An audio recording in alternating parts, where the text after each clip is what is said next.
What's going on, everybody? C4 here today, bringing a quick update. We already have 2 other videos coming out today. This one's coming out real early for you guys, but we need to talk about this. Big news for the Philadelphia Eagles. Big reports. First report, number 1, not so much of a surprise on RotoWorld. Josina Anderson on Twitter. 49ers, Titans, and Eagles interested in Alshon Jeffery. So, I mean, this is kind of like, anyone in their dog, if you watch football, could probably come up with these 3 teams.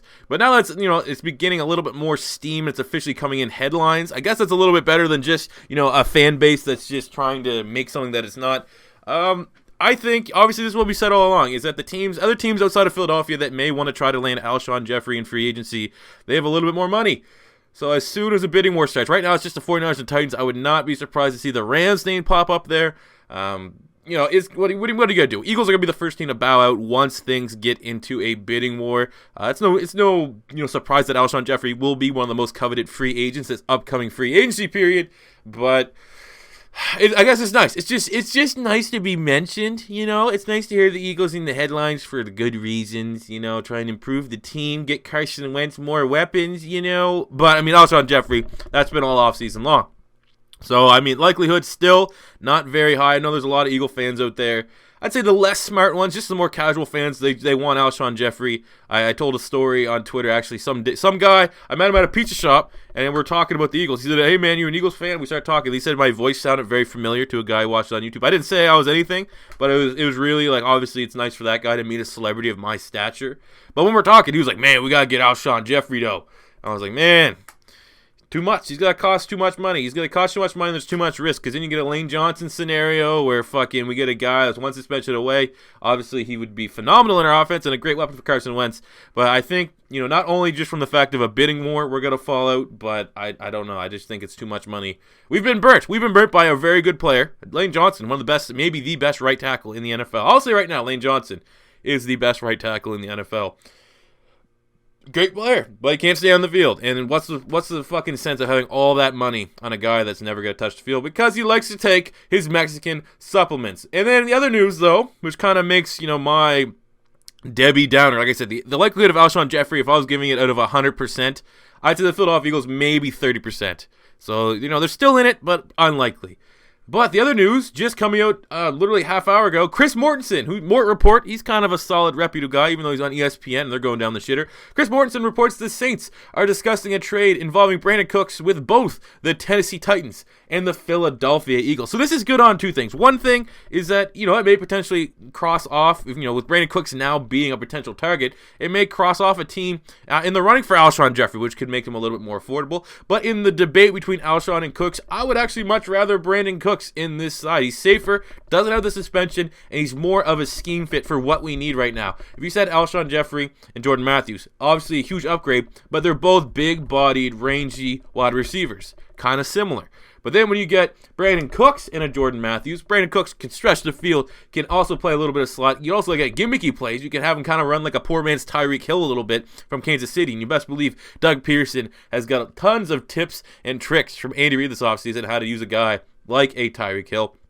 So, I mean, with this coming in, obviously the Titans, again, for most trades or anything involving a wide receiver, the Titans have just a little bit more ammunition. They have 2 first-round picks. They have a little bit more cap room than Philadelphia. But the fact that Philadelphia is currently in the midst for 2 top-end wide receivers, being that's along with corner, our biggest glaring need, it's just nice to be mentioned, And I mean, with the Saints story and Brandin Cooks, it's somewhat surprising because in the report, Sean Payton recently said he absolutely expects Brandin Cooks to return in 2017. But it seems that points last season there was a little bit of rift between Brandin Cooks and Mr. Sean Payton. Like, he wasn't getting all the carries or all the touches. He wasn't giving the main target. Now the emergence of Michael Thomas kind of makes Brandin Cooks potentially a little bit more expendable. And a team like the Saints, hey, if I'm the Saints, if I'm the Eagles, I'd go, hey, we'll give you Connor Barwin.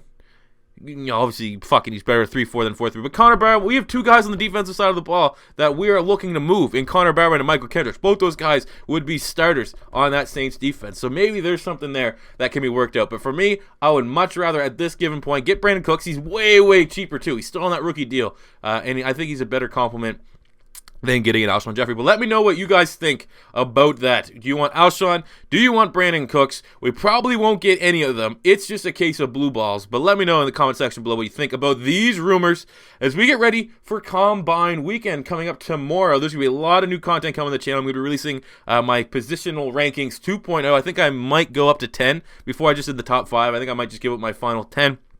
And then on the 19th of this month will be the most ambitious series I've ever done on this channel. You know, this is clearly a Hail Mary because I'm getting like fucking 17 subs a day now. I was getting 150 literally a month ago. So I need to start, you know, either ripping packs or bringing something new to the table. So we're going to try doing something a little bit different there. What I'm thinking, actually, next year, if my channel continues to grow, I might have to fucking take a trip down to Indianapolis for the Combine. I think that'd be a fucking awesome trip. Wouldn't cost so much because I don't think flights and all that stuff in Indiana is too tough to get. So I'm thinking maybe next year, if I can find out, get the right credentials. I don't know how difficult that would be. Maybe we have to fucking slap a, you know, I'm from Beast Mode TV, very reputable scouting website. I think I should get all access, an all access pass, or maybe I just have to pay for something. But I think that's something I'm looking at doing for next season. But I don't know, that's just a little hint about what I'm kind of thinking right now. I'd love to go there, especially because this year they open up the bench press. Fans can come in and watch the bench press. So I was like, fuck, I should just go there and just chirp them the whole time. Like, he's bouncing it off his chest. He's bouncing it. I don't know. Something like that. But yeah, there you go, guys. Let me know what you guys think about Brandin Cooks and Alshon Jeffery. The recent news. I mean, Alshon Jeffery's not really much news, but definitely the Brandin Cooks trade. What do you guys think about that? And yeah, later up today will be the Jamal Charles discussion video. And then after that, we will be talking about the Combine. So thank you very much. Oh my God, just updated on RotoWorld. Look at this. Chase Daniel drawing trade interest. NFL Network Ian Rappaport reports Chase Daniel is drawing interest on the trade market. The Eagles made Daniel the highest paid full-time clip holder with a $21 million deal over 3 years last offseason, and now it looks like they're trying to flip Daniel.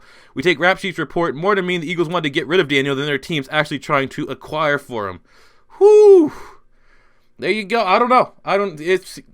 What did I say? Like, literally 2 fucking weeks ago. The Philadelphia Eagles, this year it seemed like there's no way we could have a loud offseason. You know, we can't be the big headline grabbers. It's already been fucking 1 day of free agency. We're in 3 goddamn trades. We got 4 fucking trades. Jamal Charles. I'm not surprised, you know, by the end of the day, Philadelphia Eagles brought in Adrian Peterson for a goddamn physical. Howie Roseman has ADD, and if he's not doing something, he probably gets depression. So, you know, probably going to be a lot more of these videos to come. But yeah, stay tuned. In a couple hours, there will be a video talking in depth about Jamal Charles. And then this evening, I'll be doing about the top 10 players all Philadelphia Eagle fans should be keeping an eye on for the Scouting Combine. So until next time, guys, it's your boy, C4, trying not to say it's your boy anymore because I don't say that anytime outside of YouTube. Saying if this is your first time stopping by, don't be afraid to subscribe. Get going in the comments, and peace out.